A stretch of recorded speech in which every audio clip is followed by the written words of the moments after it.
Hello mga kagtang, welcome back to my YouTube channel. Kung bago ka pa lang mo, subscribe ka na and click the tiny bell para updated ka sa aking mga bagong video. So dalhin ko kayo sa pagluluto.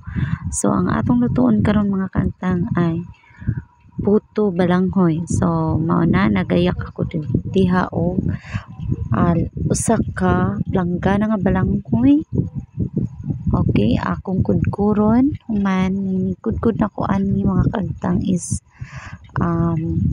lisod gyud ang akong forma niya ini mga kagtang kay lagi naga-video man luhag kaayo siya nga pagka-video mga kagtang, pero sige lang kay aron gyud matun-an mo nako kung kiunsa nako pagluto ang atong puto balanghoy. Kung wala mo kaila kung unsa ng puto balanghoy, so ang English na mga mga kaagtang is cassava. So mao na akong gipislit-pislit diha o unsay porma o ang nakudkud na ingana na siya, kung maandol na nimo ingana na ang iyang porma unya human padayon gyapon ko sa pagkudkud mga kaagtang kay aron lagi mahuman siya. Pagkahuman nato og kudkud na mga kaagtang ato dayon ang pigaan kay aron dili na maapil ang iyang duga. Humana na mga kagtang, mana akong gigamit sa pagpampiga, mura siya og muskit, no? Kay dili man siya pwede nato o ipit-ipito nato sa kanangkod kay hugawan man ta, so diha na lang nato na siya gibutang sa pisnit. Mura siya og kanang muskit. So pagkahuman ana, kailangan gud na nimo siyang hiwalay-hiwalayon. Unsay kuan na kanang nang dili siya magbuo, dili siya mag buo-buo ang iyang balanghoy atong balanghoy. Kana siya wala na nay duga. Wala na siya duga.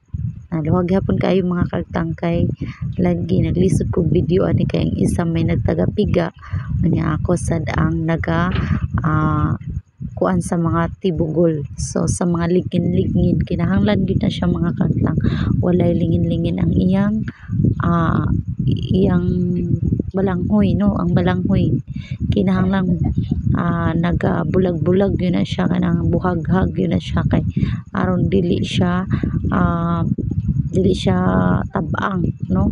Kanang dili siya kanang nay tamis nay tabang. So kinahanglan imo nang buog-bugon. So wala man gud nagunit sa kong video, ako na lang ini kahuman ato mga kagtang atong butangan dayon og asukal. So ang isa ka planggana nga balanghoy nga kinudkod, so wa naman ni abot og usa ka planggana, tunga na lang na sa planggana.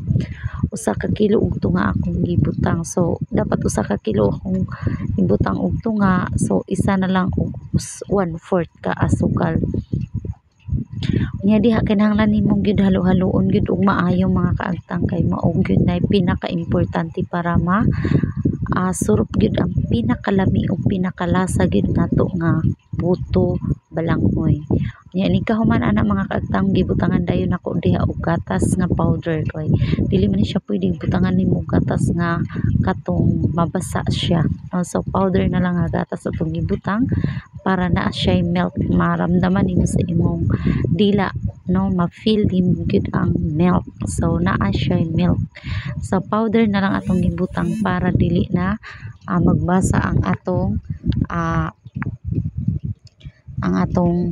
kuan. Dayon pagkahuman ako butang dito sa steamer kay ato maning i-steam mga kaagtang kay aron maayo gyud pagkaluto. Gibutangan dayon nato og cheese.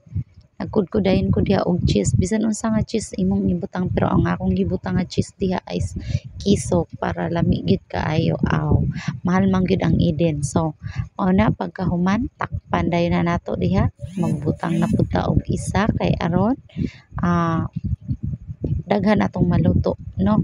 So diha nagluto na ko mga kaagtang, kibali ikaduha na ni nako kasalang mga kaagtang kay amo magitilawan kung lami gyud ja, kay pagtilaw na ko lami man, so ako na lang gipadayon.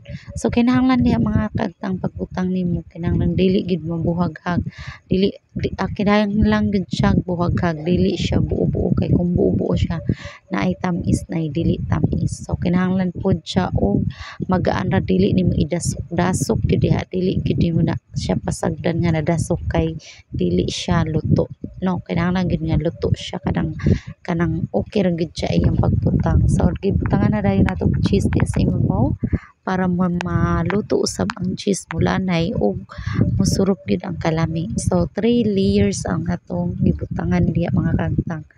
So kibalid dya sa akong naluto sa isa ka planggana murag ka upat ko kasalang sa steamer. So daghan gid siya kay lagi kini lagi lami kay muluto aw. Ito mga kagtang, so ako na ning gibutangan diha mga kagtang mandayon.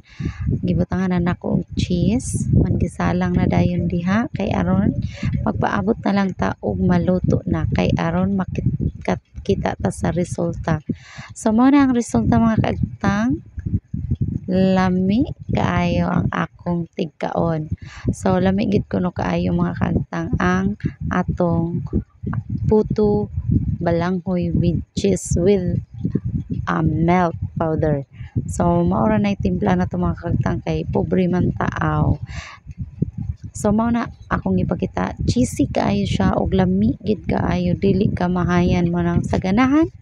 Himo na mo tan-awa lang ang atong tutorial kay sayon ra kaayo ni siya. So mao to mga kagtang, salamat kayo sa inyong pagtan-aw, salamat kayo sa inyong pag-subscribe og daghan kaayong mahimo basta magkinugihan lang ta. Daghang mga snack nga atong mahimo. So ayaw lang kalimot mga kaagtang ha. Ipinduta ang bell. Bye.